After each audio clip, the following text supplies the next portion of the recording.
Valitsuserakondadel on valmis saanud koalitsioonileping, mida avalikkusele tutvustatakse pärast Reformierakonna ja Eesti 200 volikogus heakskiitmist laupäeval, aga põhiline joon pole üllatus. Aga kõige olulisem on kaitsevõime kasv. Kaitsekulutused kasvavad, kaitsevõime kasvab väga kiiresti. See on esimene oluline asi. Teine on majanduskasvuks tehtavad sammud ehk maksukoormuse alandamine, maksusüsteemi korda tegemine.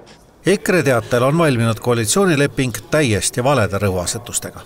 Meie tänane valitsus on riigikaitses läbi kukkunud, aga ka riigikaitsest räägivad nad ju ainult sellepärast, et nad on ka kõiges muus läbi kukkunud. On see majandus, maksundus, iive, immigratsioon, kõiges ollakse läbi kukkunud.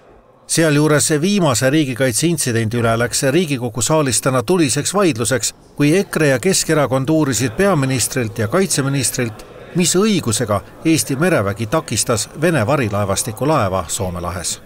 Kas teie konkreetne ülesanne on Venemaaga provotseerida sõda või on teie konkreetne ülesanne Eesti julgeolekut tagada sellega, et meil sõda Venemaaga ei tule?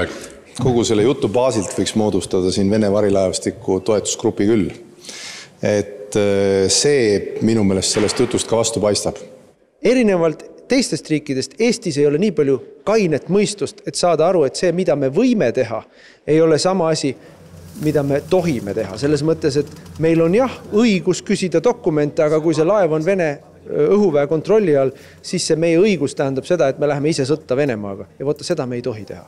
Kaitseminister pareerib, et ka teised riigid on varilaevastikku kimbutanud. Kui on vaja, siis seda tehakse loomulikult. Selleks on olemas ÜRO mereõiguse konventsioon ehk siis UNCLOS.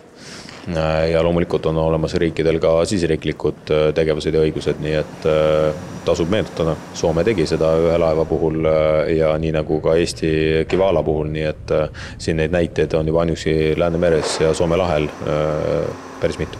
Just pärast intervjuud avaldas Poola, et nende merevägi peletas eile ära veealuse taristu lähedal kahtlasi manöövreid teinud varilaevastiku aluse.